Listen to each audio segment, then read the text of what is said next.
have as much of the knowledge around what their audience needs or what their kind of product range could eventually be. The approach changes slightly if it's a kind of maybe a new Shopify site. It's got a load of products on, like you said before, product descriptions are just straight from the factory. That changes the game a little bit. Yeah, so I think that the fallback of that kind of, I've got a 2-year plan and we're going to measure towards the end of that. The setback of that is, yeah, with you kind of Shopify guys, you newer businesses. I'd probably say like generally, particularly if they're like newcomers to the market, they sometimes have a much stronger idea of they're like got this disruptor kind of mindset thing. They've seen the Gary Vee videos and they've really nailed on their USP, and because they're coming into an established market, they've naturally had to think about that kind of where do they fit in and why am I coming along now. The disadvantage they've got when looking at that kind of long-term content strategy is that they're often funded externally, so they've already got investors who right off the bat are wanting to see green shoots in 3 months and money in the bank at 6 months. They've got much shorter time frames. Naturally, if they're working with agencies or freelancers or looking to hire, they've got less money to play with, right? Because that, you know, if they're funded or otherwise, if it is kind of bootstrapped, they've got to make that money work harder in a way because there's less margin for error. So that approach can often just, for a lot of guys, just seem too scary to even entertain the thought. So the kind of the plan B, which sometimes I prefer, to be honest, is a little bit more exciting, is to kind of maintain that disruption kind of model, but apply it to your content. So you can still do, if you want, some kind of quicker keyword research, but I'd almost say for this method it's not entirely necessary. I think what's much more important is, like, you know, if they've got that really good idea of like the USP and why they're different, why they're good, just like brainstorm around that and literally go, what are the interesting talking points? Like, why is it interesting? So to use a non-product example, like Universal Analytics to GA4, like why it's interesting is because some of the stats aren't replicated across it. So it requires a mindset shift when you're moving over to that, right? As a decision maker in marketing, that's an interesting thought piece. So that we're dealing with at the minute as marketers, providing that as a service. I don't need keyword research to tell me that that's interesting. Like, because I'm in it, I know it's cool and it's interesting because I'm there. And it's interesting. And on that point, like, quite literally the one that jumps to mind for me with that, and this is getting quite GA4 versus UA heavy, but like the removal of bounce rate, so, and the push towards engaged user versus disengaged user. That's what I was talking about, yeah. Yeah, so a piece of content, you don't need keyword research to write something along the lines of what is the difference between bounce rate and engaged user, or how do I track engagement that's kind of users landing on a page and disappearing within 10 seconds on GA4. Like, these are questions that we can ideate now and we can produce. There's no volume around that because it's not happened yet. It's about to happen. But you go 2 years down the line or 1 year down the line, every copywriter under the sun and UX specialist under the sun is probably going to be searching for this, like bounce rate in GA4. What is engaged user? Like, get ahead of the curve. And that's the beauty, I suppose, of what you're saying, that approach. Focus, identify like your audience and your topics, and look forward and like pull those kind of threads.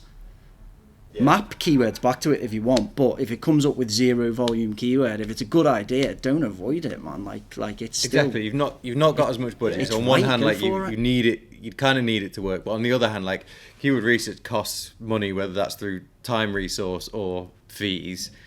You're already spending some money right off the bat. So are you not better to just go for it on genuinely what you think is interesting? Like, if it doesn't work, at least you've had a good time creating it. And like, some of them are going to work. And the advantage of that as well is because everyone's over here doing the keyword research bit. They're playing that game and they're kind of in the rat race, going off the data that everyone's got access to. and I know this for a fact because it happens all the time when we do it, you find stuff that there isn't that keyword research for, and it just blows up, and it's something even incredibly niche that you wouldn't think deserved its own kind of bit of content. But if you really go to town exploring that, you're interested in it, so it's quicker to do. You don't have to waste time doing the keyword research for something that, that's all that's going to tell you is that people search it really often every month. It doesn't tell you how well search engines are going to respond to it in relation to every other bit of content out there. It doesn't tell you how your customers are going to respond to it in terms of how well it converts to something useful other than thanks for all the fish and I'm off kind of thing. So that's why it's my favorite method. It's higher risk because if you're in it and you're fairly fresh into the whole concept of marketing and business, I suppose you might just get it horribly wrong.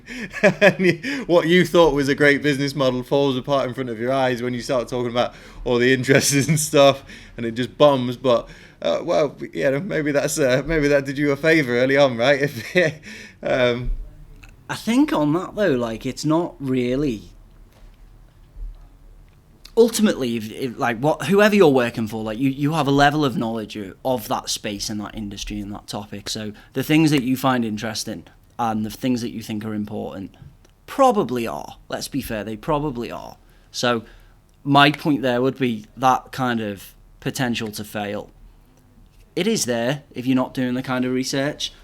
However, that's where the benefits of this idea of SEO content, it's not a thing at all. So the content that you are producing for your website, which some people might call SEO content, repurpose that. If you think this is an interesting thing, repurpose it.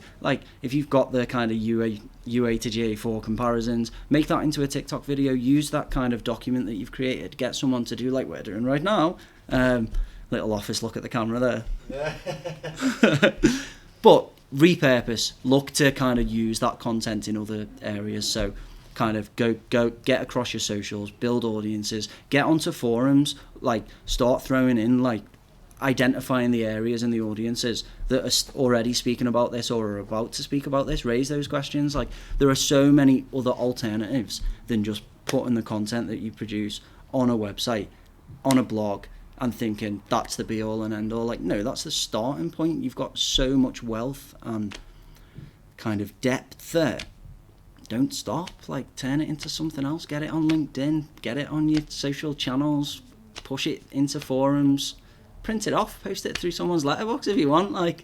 Send your nan a copy.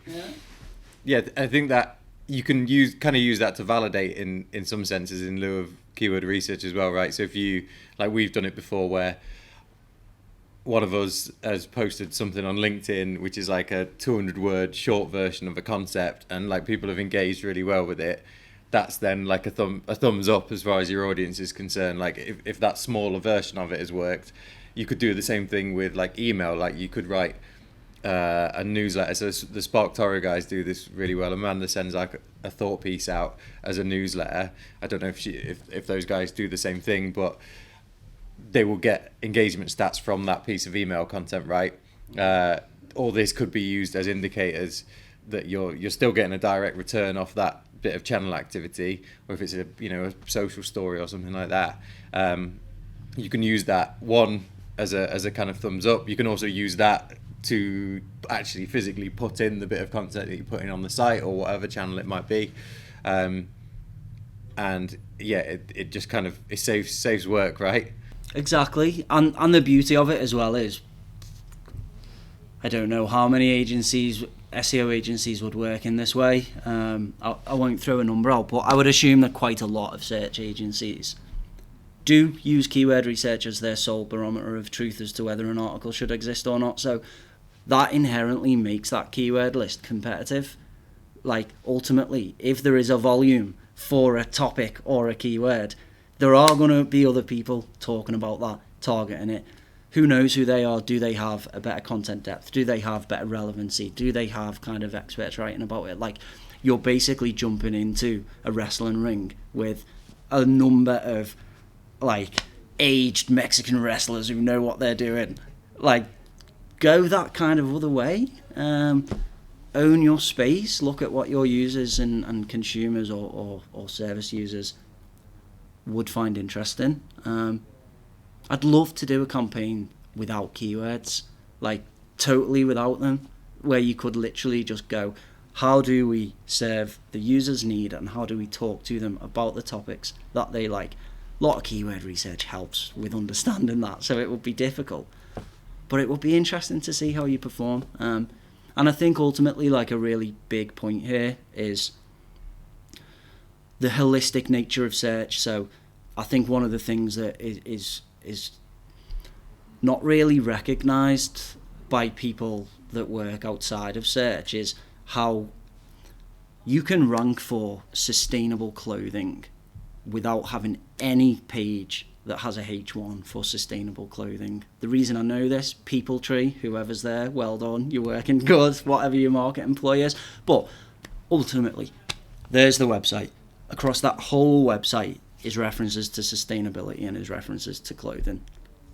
They rank for that well because they are the right brand to rank for that well, and they've not had to do keyword research and go, sustainable clothing has 37k's worth of volume. Like, they know that they sell sustainable clothing, and if they talk about it, almost like, not regardless of the targeting, because you really do need to, once you've actually done that, then join all the dots together. That's where you have to look at your site structure, that's where you have to look at your page speed, and that's where the technical health side of thing comes in. And then that's also where kind of content from a search agency comes in to go, right, okay, these are the opportunities, these are the gaps, these are the things that you've not focused upon. But holistically, if you talk to your audience and if you talk about the right things, you will improve, and you will see where you need to go to. And I suppose my point, rather delayed, is if you focus too much on keywords, you'll gradually get further and further away from your audience, because you'll see a big shiny one that you think, oh, that we should be talking about that. No, you probably shouldn't. And that's my rant. Firm believer in this.